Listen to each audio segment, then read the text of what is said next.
दिल्ली के बंगाली कॉलोनी में एक मंदिर हुआ करता था। गांधी एक बार वहां गए और नमाज पढ़ने लगे, जिसके बाद गोडसे ने सवाल उठाया था कि क्या आपकी हिम्मत है कि किसी मस्जिद में जाकर आप गीता पढ़ दें। नाथूराम गोडसे का जन्म पुणे के एक ब्राह्मण परिवार में हुआ था। वो बचपन से ही नेशनलिस्ट आइडियोलॉजी के समर्थक थे। यही वजह है कि उन्होंने अपनी स्कूलिंग को महत्व नहीं दिया और 10वीं की पढ़ाई छोड़ आरएसएस में शामिल हो गए। इसके बाद इन्होंने खुद का एक स्वतंत्र अखबार भी छापा, जिसका नाम रखा हिंदू राष्ट्र। बाद में गोडसे ने हिंदू राष्ट्र दल नाम से एक संस्था बनाई थी, जो आजादी के लिए लड़ना चाहती थी।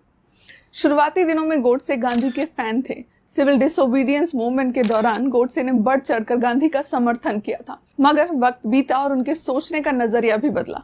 गोडसे अब मान चुके थे कि गांधी जिस अहिंसा का पाठ हम सभी को पढ़ा रहे हैं, वो असल में हमें कायर और कमजोर बना रहा है। गोडसे को लगने लगा था कि गांधी एक मास मर्डरर हैं। उनका मानना था कि गांधी एक प्रो मुस्लिम है और एंटी हिंदू। गोडसे को लगता था कि पार्टीशन के अकेले जिम्मेदार सिर्फ और सिर्फ गांधी ही हैं और उन्हीं की वजह से लाखों हिंदुओं को अपनी जान गंवानी पड़ी थी। अब सवाल आपके मन में भी यही होगा कि आखिर गोडसे ऐसा सोचता क्यों था? क्यों वो गांधी को ही हर चीज का जिम्मेदार मानता था? तो चलिए जानते हैं वो कारण। 1919 में जब जलियांवाला बाग कांड हुआ, तब हर भारतीय बहुत ही ज्यादा गुस्से में था। हर कोई अंग्रेजी सरकार के खिलाफ हो गया था। सभी इस जेनोसाइड के मुख्य कारण जनरल डायर को फांसी पर चढ़ाना चाहते थे, मगर गांधी ने जनरल डायर का पक्ष लिया और फांसी के आग्रह को ठुकरा दिया था। 1921 जब केरला में रहने वाले मोपला मुसलमानों ने 1500 हिंदुओं को मारा और 2000 हिंदुओं का धर्म परिवर्तन करवाया, तब गांधी ने इसका विरोध तक नहीं किया। त्रिपुरा सेशन के बाद नेताजी सुभाष चंद्र बोस को कांग्रेस का प्रेसिडेंट इलेक्ट किया गया था, वो भी मेजॉरिटी से, मगर गांधी इस बात से खुश नहीं थे। तब गांधी ने नेताजी से जबरदस्ती प्रेसिडेंट का पद छीन लिया था। जब भारत और पाकिस्तान का विभाजन हुआ, तब जम्मू और कश्मीर के राजा थे किंग हरि सिंह। तब गांधी ने दलील की कि जम्मू एक मुस्लिम बहुल्य राज्य है, इसीलिए वहां के सीएम या लीडर एक मुस्लिम ही होना चाहिए। मगर दोगलेपन की सीमा तब पार हो गई थी जब गांधी के दोस्त उस्मान अली खान हैदराबाद पर रूल कर रहे थे, जबकि हैदराबाद में हिंदुओं की संख्या मुस्लिमों से कई गुना ज्यादा थी, जिससे ये बात तो साफ होती है कि गांधी सिर्फ और सिर्फ राजनीतिक फायदा ही देखते थे।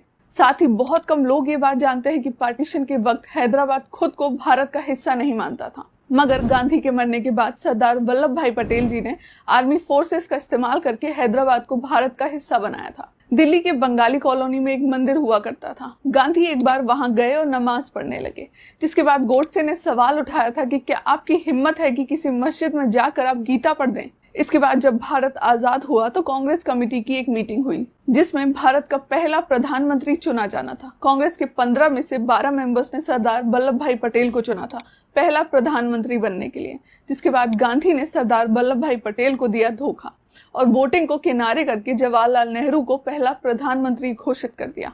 14 जून 1947 में भारत का पार्टीशन रिजोल्यूशन रिजेक्ट लगभग हो ही चुका था, मगर तब गांधी ने भारत के टुकड़े करने का समर्थन किया था। पार्टीशन के बाद according to the deal Bharat ने पाकिस्तान को 55 करोड़ रुपए देने थे, मगर तब सरदार वल्लभ भाई पटेल ने इस पैसों को देने से इनकार कर दिया था।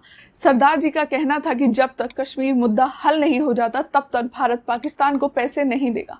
इसके बाद गांधी हमेशा की तरह जिद पर अड़ गए। वो अनशन पर बैठ गए। उन्होंने कहा कि जब तक पाकिस्तान में बैठे मेरे बच्चों, मेरे भाइयों को पैसे ट्रांसफर नहीं किए जाते, तब तक मैं पानी तक नहीं पीऊंगा।